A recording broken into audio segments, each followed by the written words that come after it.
सीता जी प्रसन्न होती हैं तो वो निर्मल मति देती हैं, यही लिखा हुआ है।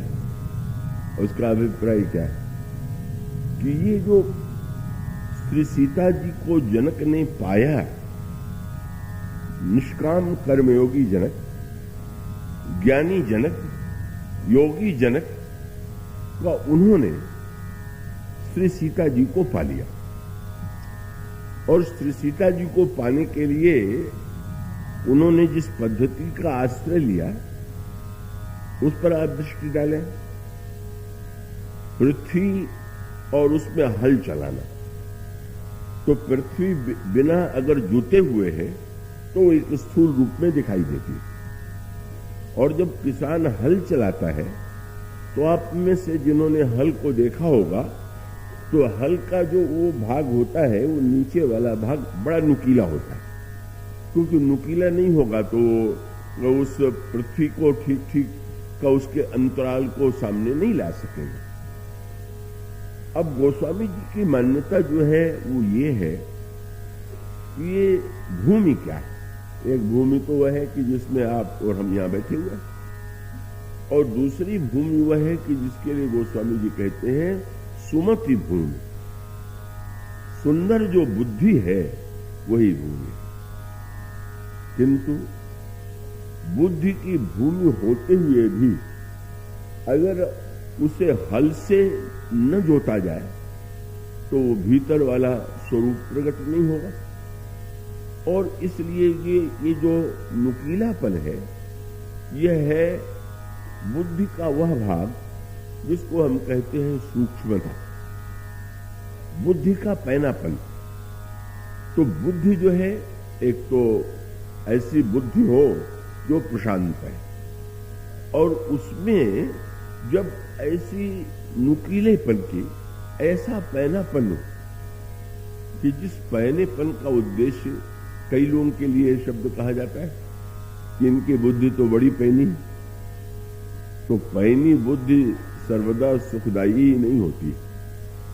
इसलिए दो व्यंग आते हैं रामचरितमानस में। गीध जो है, गीध के विषय में बड़ी प्रसिद्ध ये बात है कि गीध उड़ने की कला में बड़ा निपुण होता है और उसकी दृष्टि बड़ी पैनी होती है। आप गीध को देखेंगे तो आप पाएंगे कि आकाश में वो मंडरा रहा है और उसकी दृष्टि भी अत्यंत पैनी होती है, वो दूर दूर तक देख लेता है। किंतु रामायण में दो ऐसे गीधों का वर्णन किया गया जिसने उड़ने के लिए पंख की कला का महत्व है और दूर दूर तक देखने के लिए तो दृष्टि का महत्व है। तो रामायण में जो दो भाई हैं, जटायु और गीध, उन दोनों के जीवन में, एक के जीवन में पंख का सदुपयोग है और दूसरे के जीवन में दृष्टि का सदुपयोग है। ये जो गीध है आकाश में बड़ी ऊंचाई तक अपने पंख के बल से उठ गया, पर पैनी दृष्टि से वो चारों ओर ढूंढ कहां रहा। गया तो आकाश में और उसकी दृष्टि दूर दूर तक पृथ्वी के चारों ओर देख रही है कि कहीं कोई पशु मरा हुआ पड़ा है क्या, और उस मरे हुए पशु को खोज लेता है दूर से और फिर मंडरा करके उसी पर उतरता है और उसका मांस खा करके वो अपनी की तृप्ति का अनुभव करता है।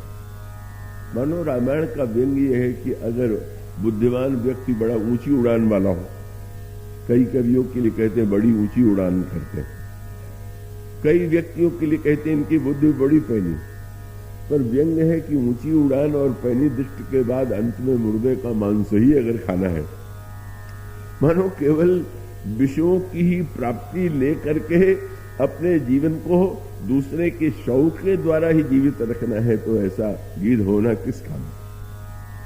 गीधत्व की सार्थकता तो तब है जब जटायु के समान तो या तो शक्ति थी और रावण यदि श्री सीता जी का हरण करके ले जा रहा है तो जटायु ने चुनौती दी, संघर्ष किया, और संघर्ष करने के बाद ऐसा भी हुआ एक क्षण की जब रावण ने जटायु जी के पंख काट लिए उड़ने की शक्ति का लगता है कि अब समाप्त हो गई, लेकिन वो ऐसी अच्छी बुद्धि थी उनकी जटायु जी की कि प्रभु जब आए और देखा कि जटायु के पंख कटे हुए तो आंखों में आंसू आ गया।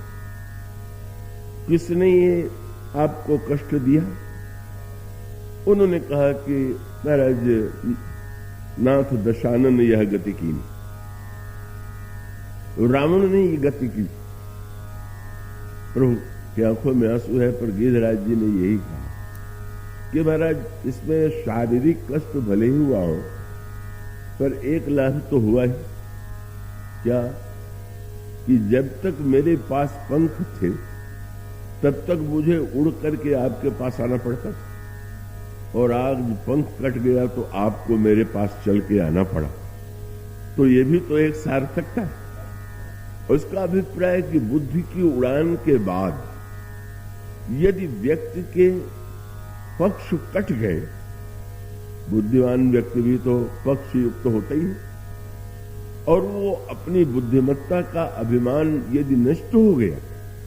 गिरिराज जी ने चुनौती देते हुए कहा था रावण से, सीता जी से पुकार करके कहा था, सीते पुत्र करस जनित त्रासा, हरिहो जात धान कर नासा। पुत्री सीते, तुम चिंता मत करो, मैं इस राक्षस का विनाश कर दूंगा। तो ये तो बड़ी उत्साह भरी वाणी है, लेकिन ऐसा तो नहीं कर पाए। उन्होंने वीरता पूर्वक युद्ध किया, शक्ति भर युद्ध किया, और ऐसा भी हुआ कि जब उन्होंने कुछ क्षणों के लिए रावण को परास्त कर दिया, लेकिन उसके बाद भी रावण चैतन्य हुआ और रावण ने तलवार लेकर के पंख काट दिया। अब यहां पर अंतराल में गंभीर संकेत है कि रावण मूर्तिमान मोह है और अन्य कोई व्यक्तित्वों से चुनौती नहीं दे पाता है, पर यह गीध जो है, जो बुद्धि का सदुपयोग करता है और वो मोह के घनीभूत रावण को चुनौती देता है। किंतु क्या बुद्धि में के लिए संभव है क्या कि वो अपने शक्ति से मोह का विनाश कर दे? और उसका उत्तर यह है कि बुद्धि को संघर्ष तो करनी चाहिए, पर इसमें भी कोई संदेह नहीं कि बुद्धि का जो विनाश होता है, जब उन्होंने ये कहा कि वह चिंता मत करो, मैं इस राक्षस को मार के रहूंगा,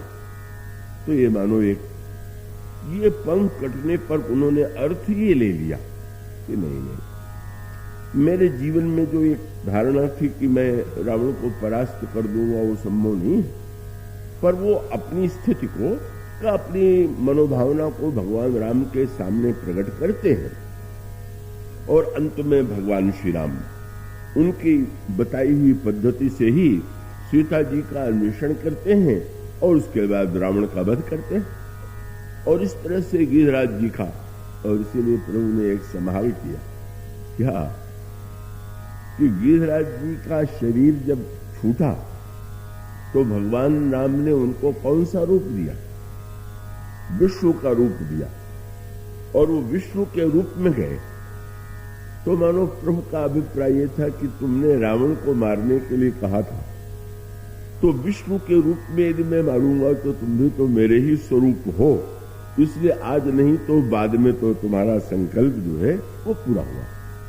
बुद्धि में जो सात्विक अभिमान था वो भी नष्ट हो गया, और उसके पश्चात वह बुद्धि भगवान की शरणागति में स्थित हो जाती है, और अंत में भगवान तो इतना सम्मान देते हैं गिरिराज को कि उतना सम्मान तो प्रभु ने किसी को नहीं दिया। तो उसका अभिप्राय कि बुद्धि की ऊंची उड़ान या बुद्धि की सामर्थ्य का उपयोग जो है, केवल अगर दूसरों के दोष देखने में ही हो, बुराई ही ढूंढने में हो, इस प्रकार की निंदात्मक वृत्ति हो, तो उस बुद्धि की सार्थकता नहीं है।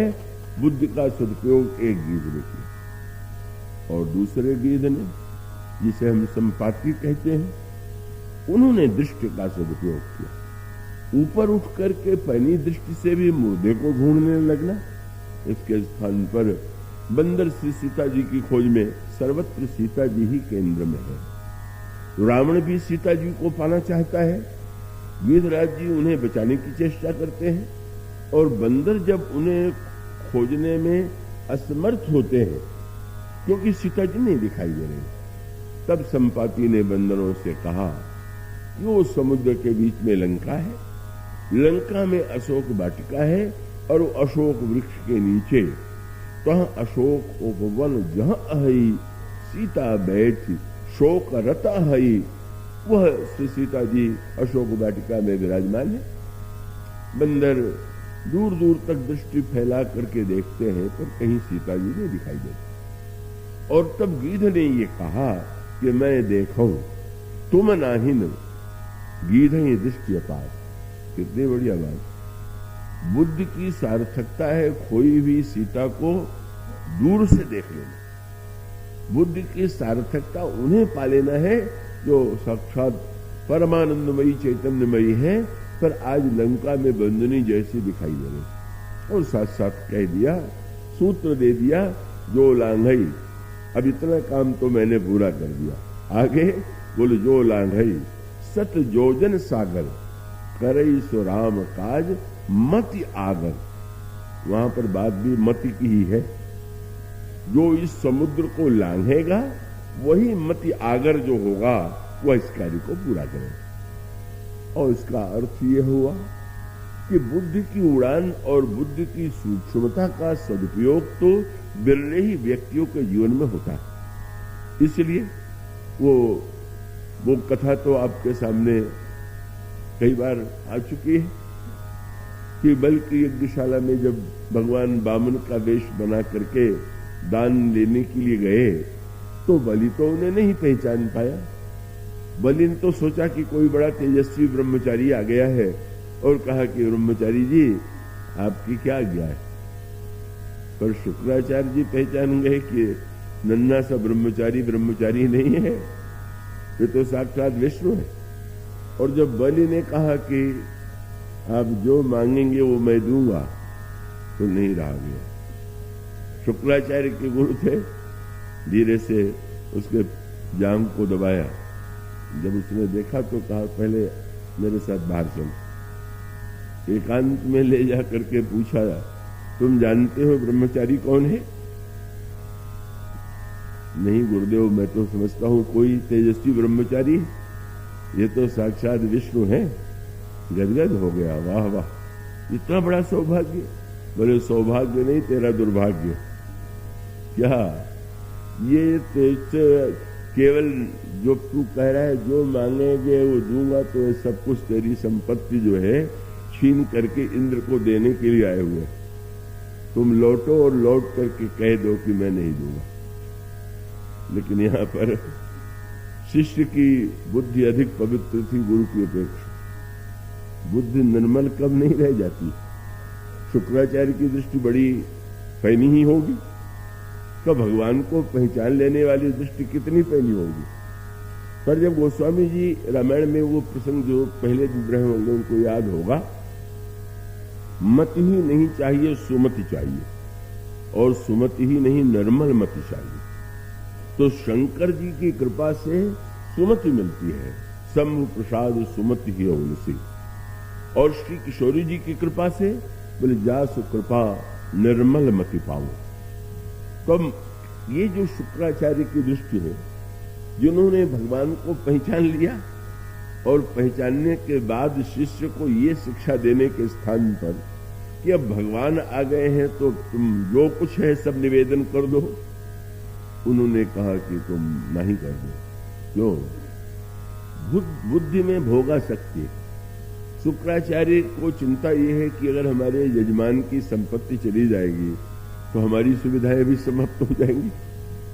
पर ये यजमान के पास संपत्ति है तभी तो मेरे लिए इतना सुख सुविधा का प्रबंध करता है। तो उन्होंने रोका। पर अंत में ये प्रहलाद का पौत्र था बलि, भले ही दैत्य जाति में जन्म हुआ था, लेकिन वो भक्ति का वो संस्कार आज बोल पड़ा। उसने कहा, गुरुदेव मैं तो पहचानता नहीं था, लेकिन जब भगवान आ ही गए तो अब तो मैं नहीं करूंगा। क्रोध आ गया। गुरु की बात तू डालता है, रामायण में लिख दिया गया, तुमसे अधिक गुरु ही दे जाने। ईश्वर से भी बड़ा गुरु। पर इसका अर्थ यह नहीं है जैसा लोग ले लेते। इसका अर्थ यह है कि गुरु ईश्वर से इसलिए बड़ा है कि ईश्वर से मिलाता है। ये है बड़ा, उसको हम इस अर्थ में मानते हैं। गुरु गोविंद दोऊ खड़े काके लागू पाए, बोले बलिहारी गुरुदेव जिन गोविंद दियो लखा। हम प्रणाम इसलिए करते हैं, उनको महत्व इसलिए देते हैं कि वो गोविंद को लखाते हैं। तो ऐसी स्थिति में गुरु का महत्व ईश्वर से मिलाने के कारण ईश्वर से बड़ा। किंतु अगर वो ईश्वर से शिष्य को विमुख करने की चेष्टा करे, तब क्या उस समय उसको ये मान करके कि गुरु तो ईश्वर से बड़ा है, उसकी बात मान लेनी चाहिए है? तो उस बलि के जीवन में दिखाई देती है। गुरुदेव अगर ये कहते कि ईश्वर है और ईश्वर को सब कुछ दे दो, तो यह गुरु के अनुरूप वाणी थी। गुरु अंत में समर्पण की ही शिक्षा तो शिष्य को देता है, पर जब उनकी बुद्धि में स्वार्थपरता आ गई, विषयों के प्रति आसक्ति आ गई और यजमान के बहाने केवल अपनी चिंता विशेष हो गई, तो वह मानो ऐसा गुरु जो है वो तो वंदनीय नहीं रह गया। और इसलिए उन्होंने अस्वीकार कर दिया, गुरुदेव ये तो नहीं संभव होगा। और तो बहुत बढ़िया बात आई, क्रोध आ गया, गुरु की बात तू टालता है, जा मैं तुझे शाप देता हूं कि तेरी सारी संपत्ति नष्ट हो जाए। बलि ने सुना तो होठों पर मुस्कुराहट आ गई, बोले देखिए ना गुरुदेव, आप संपत्ति बचाना चाहते थे, पर आपके मुंह से भी शाप वही निकला जो उनके मन में है। तो उनके मन में है तो ठीक है, जब ईश्वर है तो चाहते तो मुझसे बलपूर्वक भी छीन लेते।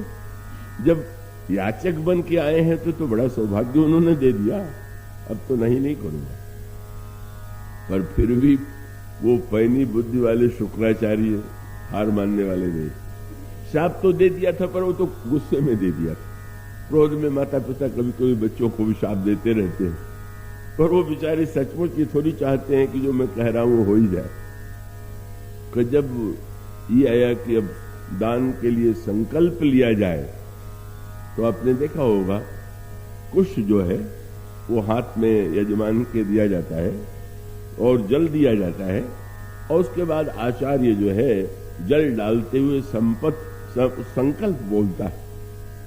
तो जिस समय बलि के हाथ में दिया गया कुश और जल डालने की स्थिति आई, वामन भगवान जब कमंडल से जल डालने लगे ब्रह्मचारी के रूप में, तो जल निकल ही नहीं रहा, मुस्कुराने लगे। शुक्राचार्य जी को लगा कि जब जल की धारा गिर जाएगी तभी तो संकल्प पड़ा जाएगा, तो अगर जल की धारा ही मैं न गिरने दूं तो संकल्प नहीं होगा, तो मेरे यजमान की संपत्ति फिर भी बच जाएगी। यही विडंबना बुद्धि की। इतना बड़ा ज्ञानवान, और ये भूल गया कि सर्वशक्तिमान ईश्वर का संकल्प जो है उसको रोका जा सकता है केवल किसी व्यक्ति के प्रयत्न से। और तब तो बड़े कौतुकी वामन भगवान थे, उन्होंने तुरंत बलि के हाथ से कुश ले लिया। आपने देखा होगा कुश का अगला भाग जो होता है बड़ा नुकीला होता है, और उसी से उन्होंने कमंडल को जहां पर वो बना हुआ था छिद्र, वहां जब छेद किया तो वो सीधे शुक्राचार्य जी की एक आंख में लगा, आंख फूट गई, रक्त की धारा निकलने लगी। वो तो निकल भागे बेचारे, एक गई है, अब दूसरा भी कहीं नेत्र फूट न जाए। पर आगे चल करके भगवान से जब उन्होंने पूछा कि आपने एक नेत्र छोड़ करके एक नेत्र फोड़ दिया, ये क्यों? तो उन्होंने कहा कि तुम इतने बड़े विद्वान हो, जानते हो अंतर जीवन में एक नेत्र नहीं 2 नेत्र चाहिए। और नेत्र कौन से? बोले ज्ञान विराग नैन उर्गारी, ज्ञान और वैराग्य के 2 नेत्र। तो तुम्हारा ज्ञान का नेत्र तो बिल्कुल ठीक था, क्योंकि तुमने मुझे पहचान लिया, पर वैराग्य वाला नेत्र ठीक होता तो शिष्य को समर्पण के लिए कहते, ना ही करने के लिए न कहते। तो मैंने समझा कि आंख जब बेकार की है तो इसको फोड़ ही देना ठीक है। क्यों भ्रम हो किसी को कि दोनों आंख वाले, देख के लगता होगा कि 2 आंख वाले हैं, वैराग्य रहित। महाराज, आपने बड़ा विचित्र कार्य किया। कुश का प्रभु ने हंस करके यही कहा कि तुम्हारी आंख तो ये संस्कृत में, हिंदी में भी किसी की बुद्धि बड़ी पैनी हो तो कहते इनकी बुद्धि बड़ी कुशाग्र है। कुश का अगला भाग बड़ा निपुण। भगवान ने यही कहा कि तुम्हारी कुशाग्रता ने ही तुम्हारी आंख फोड़ दिया। इतनी कुशाग्र बुद्धि थे, मुझे पहचान लिया, न रोका होता न आंख फूटती। तुम्हारी ये जो कुशाग्रता है, जो जीव को समर्पण के स्थान पर भोग की दिशा में, आसक्ति की दिशा में, लोभ की दिशा में प्रेरित करती है, वो अत्यंत निंदनीय। और इसका अर्थ ये कि बुद्धि बड़ी पैनी हो तो क्या हुआ? अगर वो सुमति नहीं है और निर्मल मति नहीं है, बुद्धि में जो मल होते हैं उसका उसमें अभाव नहीं है, तो बुद्धि किसी काम की नहीं। महाराज श्री जनक जो है, ये जो सुमति भूमि का, ये जो मिथिला की भूमि है, ये सुमति की भूमि। जनक जो है भगवान शंकर के कृपा पात्र है, और शंकर जी जब प्रसन्न होते हैं तो जाओ सुकृपा शंभु प्रसाद सुमति ही उगनिसी। इन्हीं जनक को भगवान मां शंकर ने अपना धनुष भी दिया। जनक शंकर जी के भक्त भी है, और वहां पर मानो यह मिथिला की भूमि जो है वो सुमति की भूमि, और उस सुमति की भूमि में जनक जैसा व्यक्ति जो हल चला रहा। लेकिन विशेषता यही है कि संसार में किसान जब हल चलाता है तो वो बीज डालने के लिए, और यही हमारे जीवन का उपयोग है। हम जब भी कर्म करते हैं, बुद्धि का उपयोग करते हैं तो अपनी इच्छा को पूरी करने के लिए। पर जनक ने उसका उस दिशा में उपयोग नहीं किया, और उन्होंने जब वह हल चलाया जो अत्यंत नुकीला, इसके लिए रामायण में फिर उसकी ओर संकेत आपको जाएगा, जहां पर गोस्वामी जी भक्ति मणि का वर्णन करते हैं। और भक्ति मणि का जो वर्णन उन्होंने किया कि भक्ति मणि कैसे मिलेगी, तो उन्होंने कहा पावन पर्वत वेद पुराना, राम कथा रुचिरा कर नाना, मर्मी सज्जन कुमति सुमति कुदारी, ज्ञान विराग नैन उरगारी, भाव सहित जो खोजई पानी, तो पाव भगति मन अति सुख खानी। और यहाँ पर वह कुदाल भी जो होता है वो अत्यंत नुकीला। और उसका अभिप्राय यह है कि हमारी बुद्धि की सूक्ष्मता जो है वो मानो भक्ति की प्राप्ति के लिए, भक्ति मणि की उपलब्धि की दिशा में अगर उसका सदुपयोग होगा, सांसारिक कामनाओं की पूर्ति के लिए नहीं होगा, तो मानो वहां पर वो जो प्रकट हो गई साक्षात श्री सीता जी, जो मूर्तिमती तुरीयावस्था है, योगी ने उस तुरीयावस्था को पा लिया अपनी निष्कामता के द्वारा, अपनी बुद्धि की सूक्ष्मता के द्वारा। प्रभु